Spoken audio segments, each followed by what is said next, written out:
Greetings and salutations. I'm Zook, your lovable storyteller, and welcome to Geeks Anonymous. In this episode, I'm joined here with Dancing Fool Kaz, Tikka, and Sig, and we're playing Stargrave. This is going to be a narrative campaign. It's going to be starting off with the space phase. We're not doing an actual game in this episode, more just setting up the board and seeing where everybody is. So let's head to your galaxy. In the Taris. All right. So the way we're gonna do this, the space phase is completely homebrewed. They don't actually have rules for that, so I'm gonna be taking care of that. We're gonna start off with an initiative roll just to see who gets the first move, and then for brevity's sake, we're gonna go around the table in a clockwise motion. That way, we don't have to keep rolling initiative every turn of combat phase. We're only in space phase because we're already going to do that in the actual fights and whatnot. So at this time, I'm going to have everybody roll a d20. I got got a 2. 13. 13. Okay. I am not going first. What did you get, Sig? A 12. A 12. And Kaz? I got a 17. A 17. Okay, so Kaz, you go first. I don't wanna. You don't wanna. Too bad. Damn. Okay, so the way that this is going to start is that you can place your ship within 6 inches of any edge of the board. So that's what we're going to start you doing now. 6 inches of board. Of the board This edge. sounds familiar. There we go.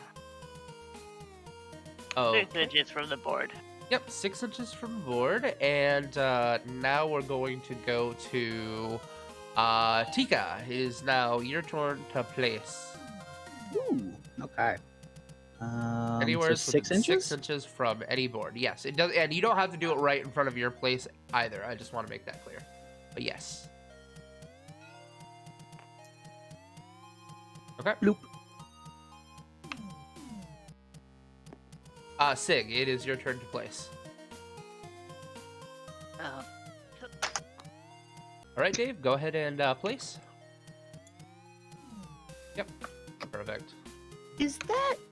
It is. Huh. That what? That's Harlock's ship, isn't it? Yep. Nice. I had to. I don't want to fight that now. Take the Arcadia! Yes. No. Very good. I Very mean, my good. forces are specialized in boarding actions. Ramming speed, guys. Ramming speed. Okay, so now we're entering in the space movement phase. So, Kaz, once again, starting with you, you can move any up to any distance that equals your first mates plus your captain's move scores together. God, I don't remember. Sorry. Hold on. So I think that for most people would be what? 14 inches. For most, yeah, it would be 10. Let's see. So you would be 7, no, and 12. 7 is 14. Yeah, because 12's the average, and anybody who got enhanced movement gets to zoom. Can I head over here in the cloud? Because I don't like Yeah. how close the UFOs are from me. Sure, yeah, absolutely. Okay, Tikka. We're going on the other side of this planet here. Is this asteroid belt going to slow me down? Yes, it is. That's going to be effectively rough terrain. So every movement straight through will be an additional inch. Okay. So we're gonna move to the edge of the asteroid belt here. Okay. Ah! Way to go, Tikka. That's fine. Just Ah! right here will be fine. You have to be within 3 inches of something to explore it. So we'll call that good enough because of wobbly model syndrome. Oh, never mind. I think the Carls will stay in the neutral zone for now. Carl. Staying in your demilitarized zone over there. Just the Carls. Yep. I still don't trust them. They're far too happy for a Monday. Honestly, I'm just though, imagining the Garys from Gary's they mod. literally live off of coffee. Yeah. I'm just imagining the Garys from the Gary Vault in Fallout 3. Oh no. Oh my god. That's totally true. So, Sig, you can move up to 12 inches.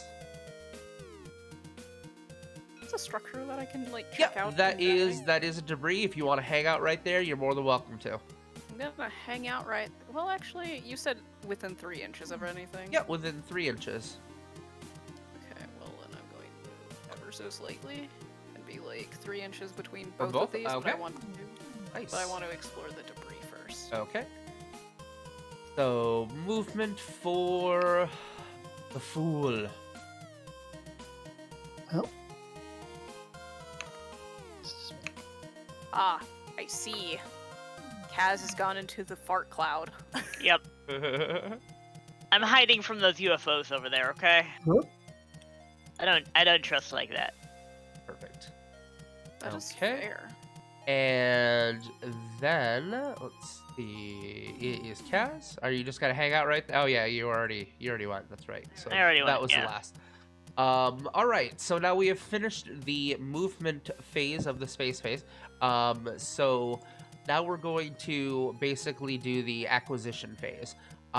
So everybody that's within something is going to have something happen. Which it looks like everybody is within something. So hold on just a second. Let me pull out the book. These guys move? Oh, they didn't. Yeah, that's right. Don't want to fuck over your NPCs. But don't we? Oh, fair. I mean, that depends. Are they going to take Space Jerusalem?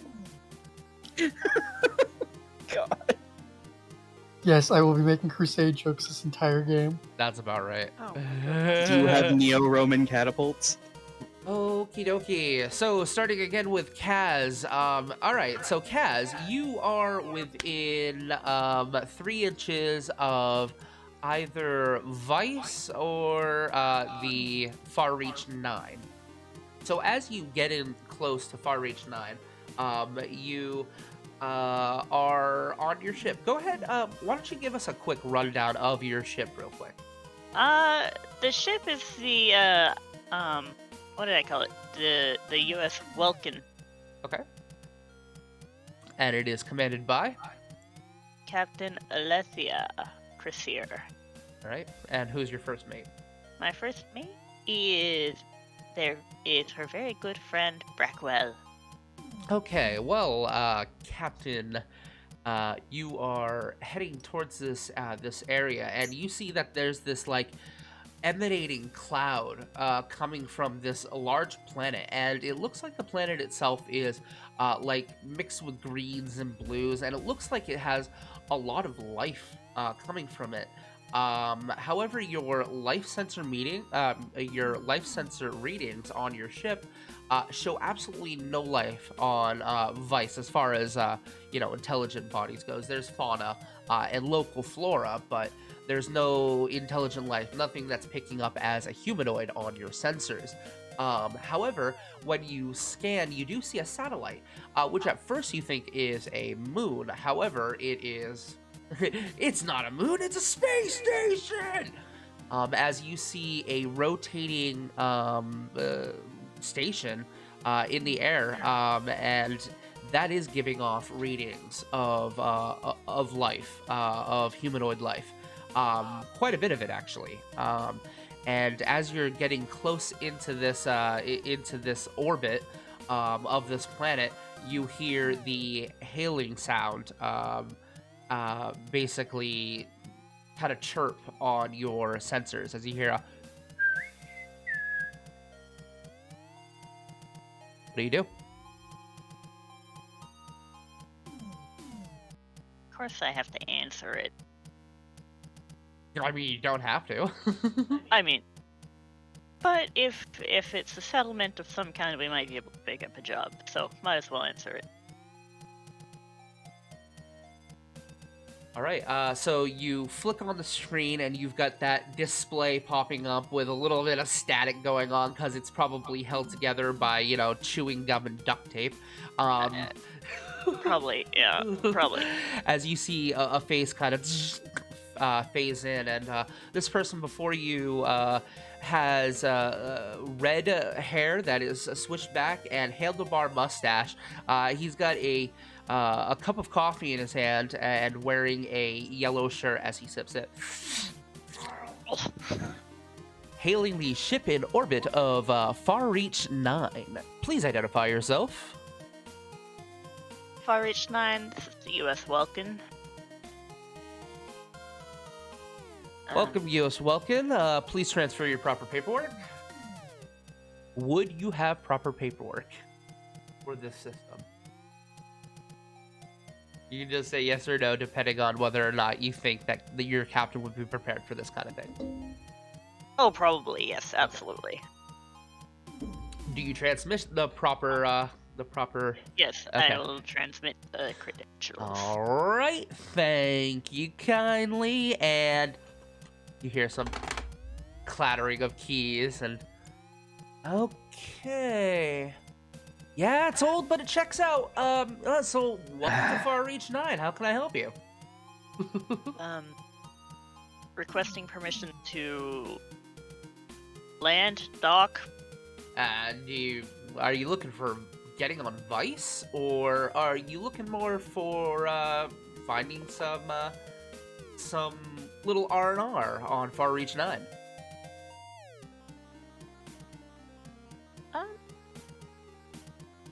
We'll start with Far Reach 9. See how that goes. All right, in order to dock on Far Reach 9, it is going to cost 100 credits. Please transfer it to this address. You have 100 credits. $100 to dock. Yeah, about that. Can we open a tab? You kind of see his brow furrow a little bit. Make a will check from your captain. We'll check from the cap. Yeah. Let's see what your will. Will's pretty good. I think your will is pretty good. You're a fucking psionic. No, I said roll, not flip. We flipping dice now? 15. 15 is exactly what you needed. You're lucky you caught me on a Tuesday, as you hear. And... Alright, access granted. Come on in. Okay, so now, because you successfully passed that diplomatic encounter, you are going to effectively gain one of the research nodes from Far Reach 9. Yay! So, Fine. flip a coin for me. Heads, it's physical. Wait. Hold on, let me. Heads, it's data. It's physical if it's the second one. Tails. Yeah, that's the word. That's the Tails. other side of a coin. Tails? Alright, it is a physical loot container, so... Yay! I got loot. You did get loot. Excuse me. Maybe I can sell it to pay off my bill. That's fair. Now you have to roll on your loot container. Go ahead and roll another die 20 for me. Oh, it's data, right? No, it was physical. Physical loot. Yes. Ooh. Physical loot. The best. You rolled a 2? I rolled a 2. All right, so you can actually trade in that physical loot and gain an immediate 150 credits. Ooh. I have money. You have money. Yay. Okay, and that concludes your turn. Is there any out-of-game abilities that you want to activate before we head into like combat phase or anything like that? I don't think you, unless something sneaks right the fuck up on you, you're safe this round. Right. I don't think I have anything that I can activate. Okay. All right. So we're going to move on to the next turn, and that will be a Tikka. I would, yeah, that's me. All right, Tikka, give me a rundown of your captain, your first mate, your crew, and your ship. Okay, so what we have here is we have the Ratto crew of the Junkers Guild ship Wreck-It, because they do. Yes. Captained by Captain Big Thoughts, and first mate Stick Fight. Yes.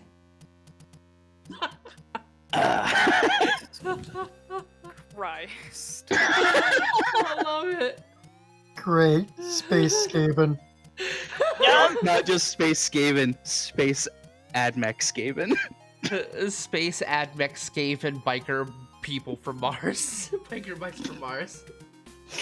I love how many genres you are. Admech bikers Skaven from Mars? Yes. Yes.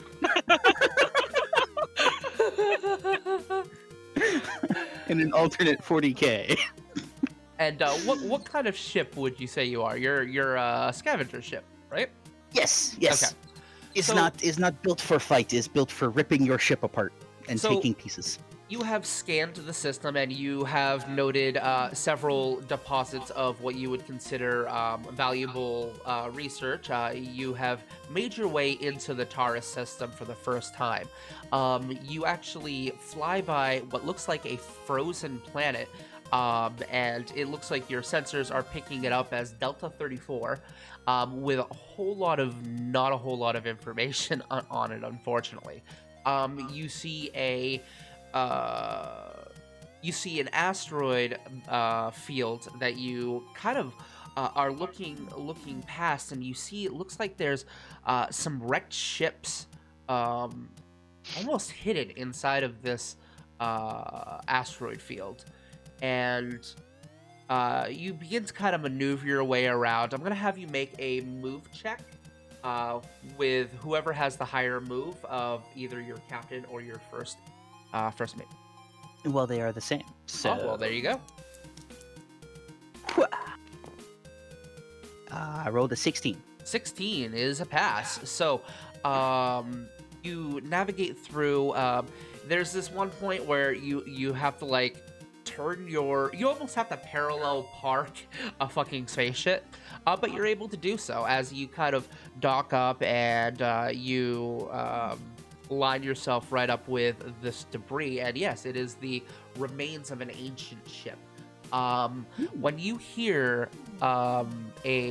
your hailing sensor go off, someone is hailing you. Okay. It's Captain the ding of a Thoughts toaster. will clearly answer this hail. All right, you are looking at your display, the monitor with with the incoming transmission, and you see it pop up on the display, and it is nothing but like an amorphous blob, and that's when you see the actual like ship is also just a giant amorphous blob, and you hear.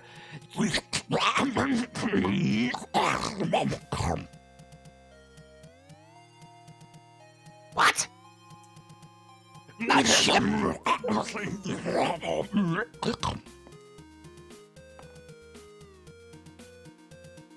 She'll just stare.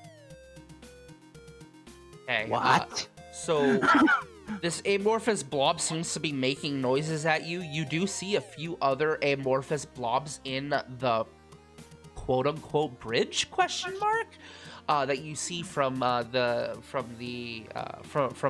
display, and it is just you can't understand what it's saying. Hell, you can't even understand what you're looking at for the most part. But then you see it looks like the ship itself seems to be like shimmering this purplish, like a sparkling purple, almost yellowish hue. And I'm gonna have you make a will check for your captain. Oh boy. What is? That's the W, right? That Yes. is the W. Yes. Okay, so that's +4. +4. So 14. 14. Okay.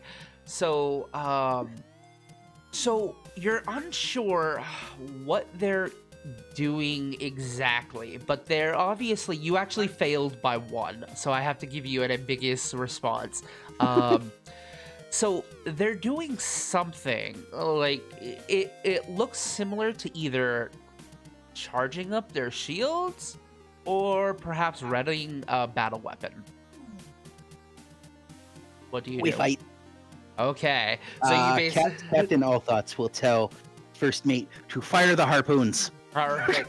Firing harpoons, Captain. You see him spin the Giant chains attached to them, like full on, like whaling harpoons here.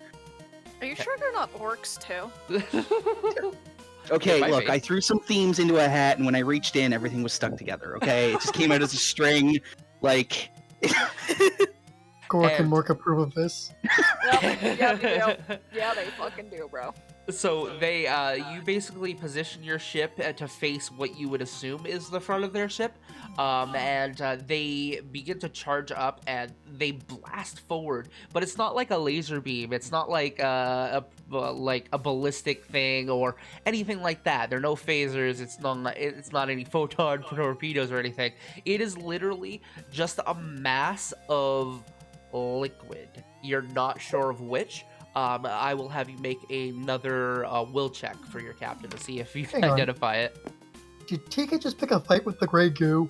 Oh, That's a great. 23. A 23. Yes, you know, your sensors are reading it as some sort of acidic substance. It doesn't have a material, but the properties it's bringing up is basically this is a cloud of acid coming at your ship. However, you're able to maneuver around from your last roll and get into a position. And I'm gonna have you make an opposed shooting roll with the alien ship. Okay. Let's see. What is that? What is that? That That's is 9. Oh yeah. No, that's 6. 9 total. Oh, 9 total. Okay. Yeah. Okay. Now I need to roll for them. See how they do. I rolled a natural 1. Okay, so you win the contest as you start blasting firepower back and forth. And because you won, you can choose, do you want to either push them back 3 inches, retreat 3 inches yourself, or engage in actual combat? Engage in combat. Okay, so They have attacked the Junkers Guild. This will not go unpunished. basically you get into, are you landing the ship to combat them, or are you going to have a fight on either their ship or your ship? We're gonna ram right into their ship. You're ramming in. All right. Yeah. So basically that's where your What do you think those combat's arms going are to for? begin. Okay. So you slam right into their ship, and we'll take it off there when it comes to the actual battle. Yeah. And now it is the Carl conglomerate. They're gonna chill right where they are. All right. So the Sanguine Star. Why don't you give us a little rundown of your first mate, your captain, and your crew and your ship? We're a bunch of cultists at this point. Not even gonna lie. Fair. We're not cornate, but we're cornate. I have my captain, who is actually called a Riser. And then we have our first mate, which is technically called an Ecker. Okay. And we're here to, I don't know, find something. Maybe steal some shit, stab some hoes. All right. Conquer a planet. So, as your ship crawls into the Taris system for the first time, you find this large planet which is mostly desert. So think like a giant fucking Mars. However, it looks like it did hold a civilization at one point, and there's probably some resources you could grab from that. But then you notice that one of its satellites, man-made satellites from when it was a prospering civilization, is also orbiting the planet as well. So you were within 3 inches of either Taris 2 or the debris. What do you want to explore? The debris. The debris. Okay, I'm gonna have you Debris. roll a die 20 for me.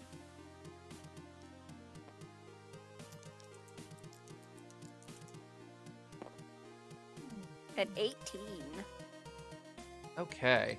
All right. So you're rummaging the old satellite system, and there's quite a bit of like old technology here that you could probably revamp. A lot of it's broken, out of use, but your engineers and your tech specialists on your crew are experienced enough that with enough time they could probably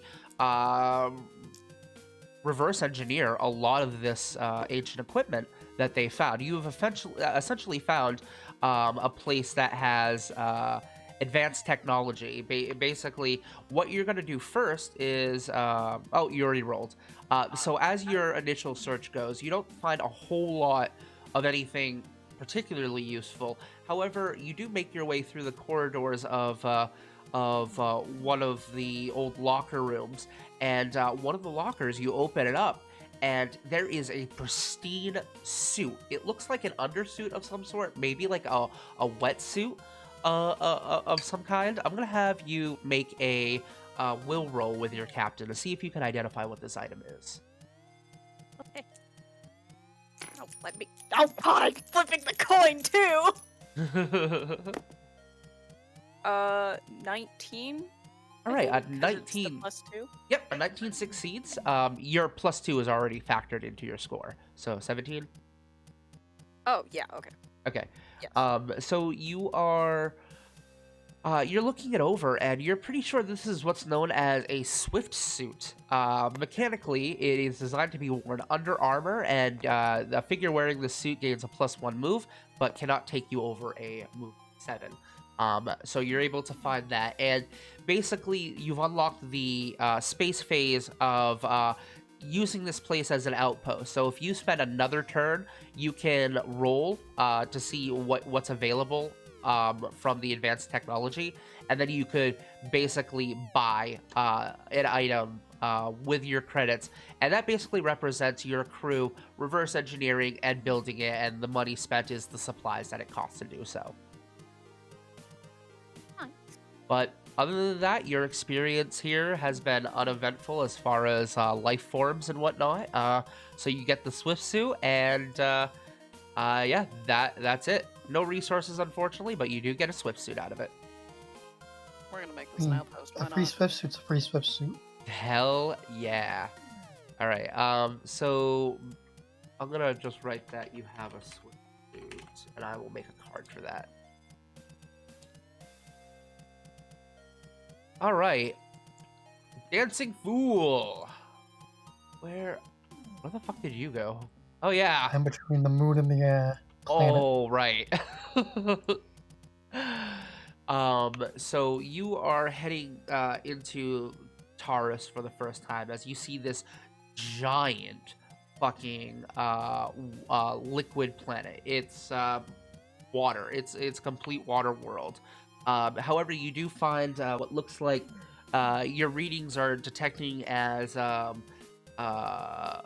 artificial structures and a lifeline, a life form of some sort. And you notice that the building, the giant city that's basically above this water world, is half inside, like half underwater and half over water. So you're guessing amphibian life form. And it is also surrounded by 3 moons, which your readings aren't showing a name. It's just showing a number. It's 54182, 54182.1.2.3. As you're kind of slinking your way in, you hear the hailing frequency go off. Answer it. You have entered Generation 54182 space. Prepare to be boarded. That's it. Draw a sword. Yeah. Okay. So that concludes space round 1. We have 2 fights coming, and then we will meet up next time to see what happens on the next the next time. The next time on Stargrave Z. Um, but yeah, so that's round one. The first match will be either Tikka versus unknown species, or it will be Dancing Fool versus Generation 54182. So thank you guys so Frogs. yes, the frog people. So thank you guys so much for Yep. joining us, and we'll figure out what the next game is going to be and actually do a battle of this, and I'm looking really forward to it. So until next time, thanks for joining, and toodaloo.